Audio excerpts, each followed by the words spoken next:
শুভ সকাল বন্ধুরা। তো তোমরা সকলে কেমন আছো? আশা করছি সকলে খুব ভালো আছো, সুস্থ আছো। আজ নতুন আরও একটি ভিডিওয় তোমাদের সকলকে জানাই অনেক অনেক ভালোবাসা। আর আজকে হলো মঙ্গলবার, এখন ঘড়ি কাটাতে সময় হয়েছে সকাল ওই 6:30 মতো। তো আজকের ব্লগটি আমি সকাল থেকেই শুরু করছি তোমাদেরকে সাথে নিয়ে। আশা করি আজকের ব্লগটি তোমাদের বেশ ভালো লাগবে। তো চলো দেখতে থাকো। আজকে সকালে যদিও ঘুম থেকে উঠেছি কিন্তু ওই 6টার সময়। আর ঘুম থেকে উঠে বাসি উঠানটাকে রোজকারের মতো ঝাড় দিয়ে নিয়েছি। তোমাদের সঙ্গে তো অনেক দিন আমার মর্নিং রুটিন বা আমার ডেলি রুটিনগুলো শেয়ার করা হচ্ছে না, যেহেতু বাড়িতে ছিলাম না তেমনভাবে ভিডিও তোমাদের সঙ্গে শেয়ার করতে পারিনি। এখন থেকে চেষ্টায় আছি রোজ তোমাদের সঙ্গে ভিডিও শেয়ার করব। আর তোমরা যে আমার বাড়ির কাজকর্ম বা সংসারের কাজকর্মগুলো দেখতে ভীষণ ভালোবাসো। তো যাই হোক, এইদিকে সকালে উঠে বাসি কাজ বলতে আমি উঠানটাকে ঝাড় দিয়ে নিয়েছি আর বাইরের দিকটা একটু গুছিয়ে নিয়েছি। আর এখন ভাবলাম আজকে আগে ঘরের কাজ করার আগে সকাল সকাল রান্নাঘরটিকে একদম পরিপাটি করে গুছিয়ে তুলি, মানে রোজকারে যেরকম গুছিয়ে রাখি সেরকমটাই। তো সেই ক্ষেত্রে থালা বাসনগুলো একটু এলোমেলো হয়েছিল, সেগুলো গুছিয়ে নিচ্ছি। আর এদিকে জিনিসপত্র একটু এলোমেলো হয়েছে, সেগুলোও টুকটুক করে গুছিয়ে নিচ্ছি।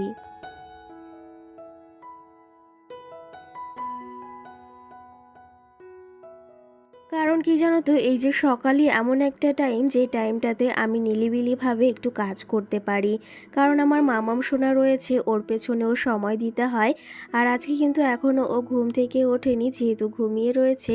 তাহলে ভাবলাম আগে রান্নাঘরটিকে একটু পরিপাটি করে পরিষ্কার পরিচ্ছন্ন করা যাক সকাল সকাল।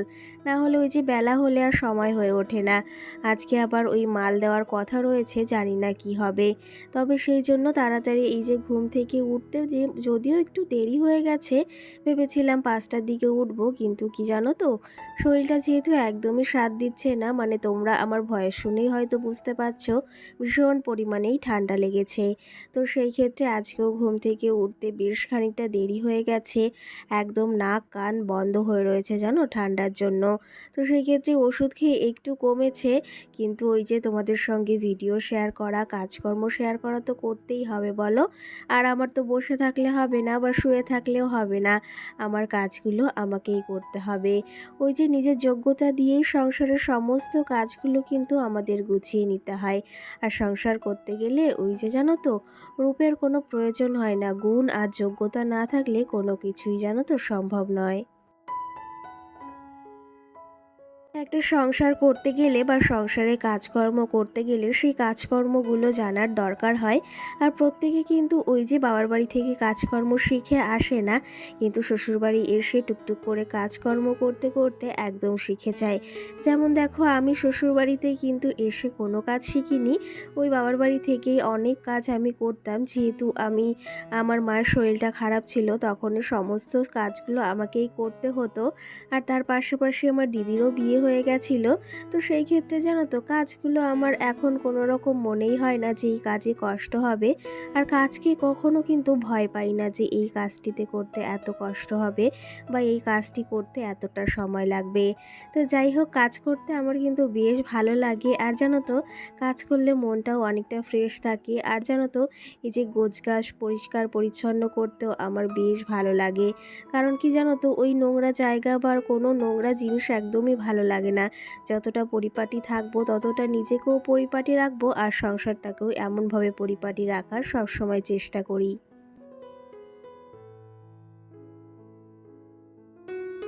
দেখো, তোমাদের সঙ্গে গল্প করতে করতে আমি রান্নাঘরটি একদম পরিপাটিভাবে গুছিয়ে নিয়েছি। তোমাদের তো অবশ্যই শেয়ার করব, কেমন লাগছে অবশ্যই জানিও। আর রান্নাঘরে জানো তো, অনেক দিন রান্না করা হয় না, যেহেতু গ্যাসটাও বাড়তি। তো সেই ক্ষেত্রে দেখো, অনেক দিন যেহেতু রান্না করা হয় না, তো ভাবলাম টুকটুক করে একটু গুছিয়ে নিই। তোমরা দেখো কেমন লাগছে, তোমাদের অবশ্যই জানিও। আর আজকে জানো তো একটা কাজ আগেই করে নিচ্ছি, সেটা হচ্ছে মামামের খাবারটা। এদিকে তো রান্নাঘরটা পরিষ্কার করে নিয়েছি, ভাবলাম মামামের এই সুজিটা আগে রান্না করে ফেলি। আর আজকে না ওই যে দুধ দিয়ে সুজি রান্না করব না, কারণ কি জানো তো মামামের মানে একটু শরীরটা খারাপ, যেহেতু পেটের সমস্যা হয়েছে। তো সেই ক্ষেত্রে আমি একদম জল আর লবণ দিয়ে সুজিটা আজকে রান্না করছি। আর ওর মানে এই শরীরটা ঠিক হলে তখন থেকে আবার আলাদাভাবে রান্না করব। যাই হোক, ও ঘুম থেকে একটু বাদেই উঠে যাবে।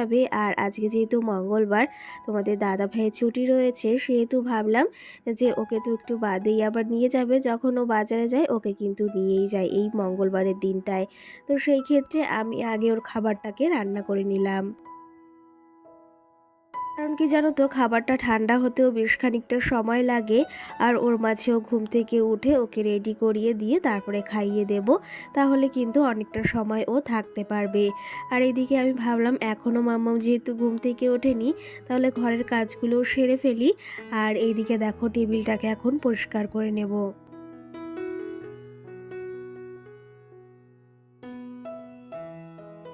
আজকের ভিডিওতে আমার ভয়েস দিতে কিন্তু বিশেষ করে খুবই কষ্ট হচ্ছে, কারণ ভয়েস দিতে দিতে আমার গলার আওয়াজটা একটু অন্যরকম হয়ে যাচ্ছে আর ভীষণ খুসখুস করছে গলাটা। তবুও কি জানো তো, ভয়েসটা না দিলেই নয়, কারণ তোমাদের সঙ্গে না হলে আমি ভিডিওটাই শেয়ার করতে পারবো না। তো সেই ক্ষেত্রে আমি এখন কিন্তু জানো, এই যে ভয়েসটা দিচ্ছি, এখন ঘড়ি কাটাতে 11:30 বাজে, মানে রাত। তো সেই ক্ষেত্রে এখন আমি ভয়েসটা দিচ্ছি, কারণ আমার দিনের বেলা অতটা সময় হয় না। আর মাম্মাম সোনা এখন ঘুমিয়ে রয়েছে, ওই জন্য কিন্তু এত রাত্রে আমি ভয়েসটা দিচ্ছি। যাই হোক, এদিকে তোমাদের চলো কিছু কমেন্টের রিপ্লাই দেব। আর তার পাশাপাশি টেবিলটাকে এখন গুছিয়ে নেব। এই লেবুগুলো না সেই রয়েছে, আর খাওয়াও হয়নি জানো তো, যেহেতু বাড়িতে ছিলাম না। তো ভাবলাম এগুলোকে গুছিয়ে রাখি টেবিলটাকে। তারপরে এই যে এখন তো বেশ গরম পড়েছে, এখন থেকে আবার মাম্মামকে মৌসুম্বি লেবু খাওয়াবো। কারণ কি জানো তো, ওই ঠান্ডার টাইমটায় লেবু খাওয়ালে একটু সর্দি কাশির সমস্যাটা বেশি হয়, কিন্তু এই সিজনটা এই যে গরমের সময় খাওয়ালে ঠান্ডাটা একদম লাগে না। যাই হোক, দেখো টেবিলটাকে গুছিয়ে নিয়েছি। আর এইদিকে তো আমি টেবিলটাকে পরিষ্কার করে নিয়েছি। আর এইদিকে এই যে আগের দিন মেলা থেকে যে বাটিগুলো আনা হয়েছে, সেগুলোকে টেবিলের ওপরই রেখে দিয়েছিলাম, আর মানে গুছিয়ে রাখা হয়নি। তো ভাবলাম এখন তাহলে সকালবেলা এগুলোকে গুছিয়ে রাখি। যতক্ষণ না এগুলো পরিপাটি করে গুছিয়ে না রাখছি, ততক্ষণ একদম ভালো লাগছে না। আর সঙ্গে চলো তোমাদের কিছু কমেন্টের রিপ্লাইও দিই। অনু নামে একটা বনুবা দিদিভাই আমাকে কমেন্ট করেছে, তোমার ঘর সাজানো আর তার পাশাপাশি মেলা থেকে যে জিনিসগুলো কিনেছো খুব ভালো হয়েছে বা খুব সুন্দর হয়েছে। আর তোমার নতুন ফ্যামিলি মেম্বার হলাম। অসংখ্য ধন্যবাদ তোমাকে এই মিষ্টি একটা কমেন্ট করার জন্য, আর আমার নতুন ফ্যামিলি মেম্বার হওয়ার জন্য অনেক অনেক ধন্যবাদ তোমাকে। সঙ্গে সোনাই নামে আমার বনুবা দিদিভাই আমাকে কমেন্ট করেছে, আজকের ভিডিওটি খুব খুব ভালো লাগলো, আর জিনিসগুলো খুব ভালো লাগলো, আর ভিডিওটি খুব খুব সুন্দর হয়েছে। অসংখ্য ধন্যবাদ তোমাকে সুন্দর মিষ্টি একটা কমেন্ট করার জন্য। আর তোমরা কোথা থেকে আমার ভিডিওটি দেখছো, এটা কিন্তু আমাকে অবশ্যই কালকের ভিডিওতে কমেন্ট করে জানিও, মানে আজকে যে ভিডিওটি আমি পোস্ট করব। তো সেই ক্ষেত্রে তোমাদের বাড়ি কোথায় এটা জানার আমার বিশেষ করে খুবই ইচ্ছা, জানো তো। তো আমার বাড়ি তো তোমরা জানোই কোথায়, আলাদা করে আর কিছু বলার নেই। এদিকে দেখো, আমি কাপগুলোকে ওই যে এই পাশে তো গুছিয়ে রেখেছিলাম, আর তার পাশাপাশি এইদিকে এই যে বাটিগুলো এনেছি, এগুলো এখানে গুছিয়ে রেখেছি। কেমন লাগছে অবশ্যই তোমরা জানিও কিন্তু।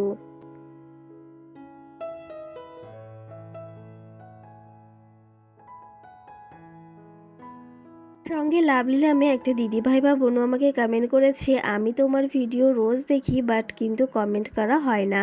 তো সেই ক্ষেত্রে অসংখ্য ধন্যবাদ। আর এই যে তুমি যে প্রথম কমেন্ট করেছো, ভীষণ ভালো লাগলো। আর তুমি কেমন আছো অবশ্যই কমেন্ট করে জানিও। আর তুমি কোথা থেকে আমার ভিডিওটি দেখছো সেটাও অবশ্যই একটা কমেন্ট করে জানিও। তো যাই হোক, এইদিকে দেখো টেবিলটাকে গুছিয়ে নিয়েছি, আলনাটাকেও গুছিয়ে নিয়েছি। আর তোমাদের দাদাভাইয়ের কিছু জামা কাপড় ছিল, সেগুলো গুছিয়ে নিয়েছি। রোজ রোজ রাত্রে এসে ওই আলনার ওপরই জামা কাপড়গুলো এমনভাবে রাখে। তোমাদের বাড়িতে কি কেউ এরকম করে রাখে? অবশ্যই তোমরা জানিও। তো সেই ক্ষেত্রে সকালে এগুলো রোজ আমাকে গোছাতে হয়। আর এই যে গুছিয়ে নিয়েছি, এখন ঘরটাকে টুকটুক করে ঝাড় দিয়ে আবার যাব বাইরের দিকে, কিছু কাজ রয়েছে, তারপর স্নানটাও সারতে হবে, ঠাকুর পুজোটাও দিতে হবে। তো চলো, তবে এদিকে আমার ঘরটা প্রায় গোছানো হয়ে গেছে, আর এখন যাব স্নান করে ঠাকুর পুজো দিতে কিন্তু।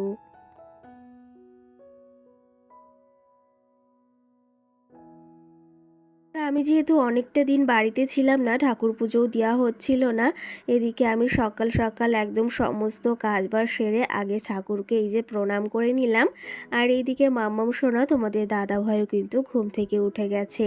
আর ঘরের কাজবাজ আর তোমাদের সঙ্গে আজকের কিছুই শেয়ার করিনি, জানো তো।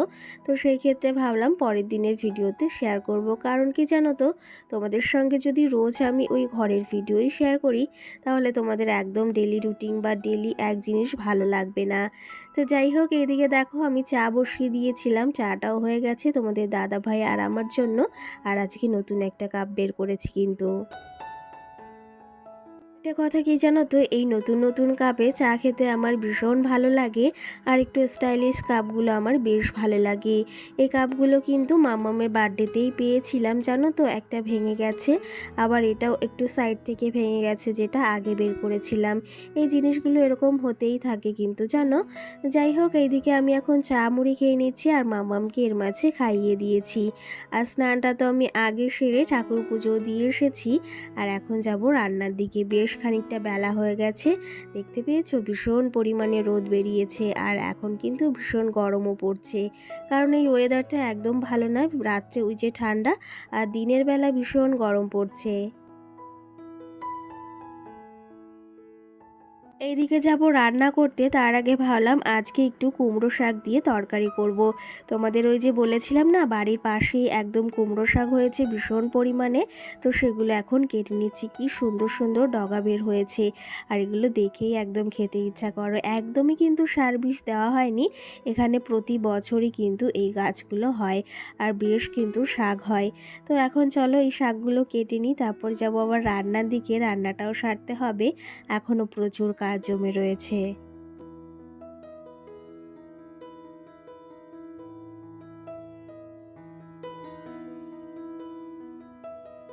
আর এইদিকে আমি শাক তুলে নিয়েছি, যেটা আমার প্রয়োজনীয় সেটা আমি তুলে নিয়েছি। আর এইদিকে চলে এসেছি দেখো রান্নাঘরে, মাটির উনানেই রান্না করছি। তোমরা তো জানোই আমি গ্যাসে অনেকটা দিন রান্না করি না। তো এখন আমি মাটির উনানেই রান্না করতে চলে এসেছি, এদিকে আগুনটা ধরিয়ে দিচ্ছি। মাটির উনানে কিন্তু রান্না করতে বেশ ভালো লাগে, আর মাটির উনানের রান্না খেতেও কিন্তু ভীষণ টেস্টি হয়। গ্যাসে কিন্তু অতটা টেস্ট হয় না, মাটির উনানের রান্নাটাই কিন্তু আলাদা একটা স্বাদ। যাই হোক, এদিকে মাছ রাখা হয়েছিল, তেলাপিয়া মাছ, আর বাটা মাছ রয়েছে একটা, তো সেটা দিয়ে আজকে শাক দিয়ে তরকারি করব, আর সঙ্গে একটু কুমড়ো পাতা বাটা করব। চলো তবে এখন মাছগুলো ভেজে নিই। আর সঙ্গে আমাকে মৌ নামে বোনু আমাকে কমেন্ট করেছে, তোমার বাড়ির ভিডিওই দেখতে ভালো লাগে আমার, মানে তোমার ঘরের ভিডিও। তার সঙ্গে কমেন্ট করেছে, তুমি যেদিন বলো যে ভিডিও দেবে না, আমার যে এত রাগ হয় কি বলবো। তো সেই ক্ষেত্রে কি জানো তো বোনু, আমি রোজই ভিডিও দেওয়ার চেষ্টা করি, কিন্তু কোনো ক্ষেত্রে হয়ে ওঠে না, শরীরটা দেয় না সঙ্গ। তারপরে জানো তো এখানে ওখানে গেলে না ভিডিওটা আর দেওয়া হয় না। তো সেই ক্ষেত্রে আমি তো রোজই চেষ্টা করি তোমাদের সঙ্গে ভিডিও শেয়ার করার, কিন্তু কারণবশত হয়ে ওঠে না। কিন্তু ওই যে আবার কিন্তু ভিডিও তোমাদের সঙ্গে শেয়ার করি। আশা করি তোমাদের বেশ ভালো লাগে ভিডিওগুলো। আর তোমার বাড়িটা কোথায় আমাকে অবশ্যই কমেন্ট করে জানিও কিন্তু।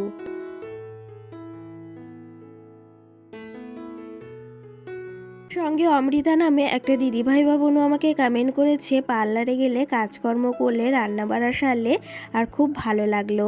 অসংখ্য ধন্যবাদ তোমাকে, তুমি কেমন আছো অবশ্যই কমেন্ট করে কিন্তু জানিও।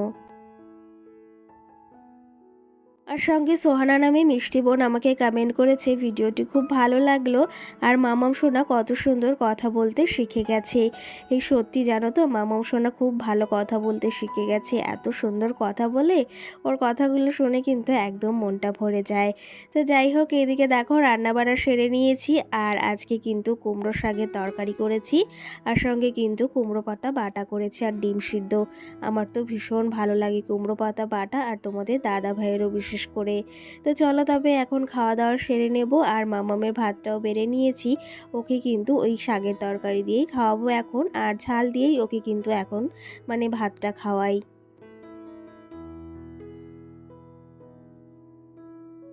চলো তবে এদিকে মামাম সোনা বাইরে খেলা করছে, ভাবলাম তাহলে আমি আগে খেয়ে নিয়ে, ওর ভাতটা মাখিয়ে রেখেছি, ও একদম আসতে চাইছে না। আর সঙ্গে আরেকটা কথা বলার আছে, সেটা হচ্ছে তোমরা যদি আমার জুয়েলারি ভিডিও দেখতে চাও, কালেকশন অবশ্যই কমেন্ট করে জানিও, তো পরবর্তীতে আনার চেষ্টা করব। চলো তবে আজকের ব্লগটি এই অবধি। সকলে ভালো থেকো, সুস্থ থেকো, সকলকে টাটা।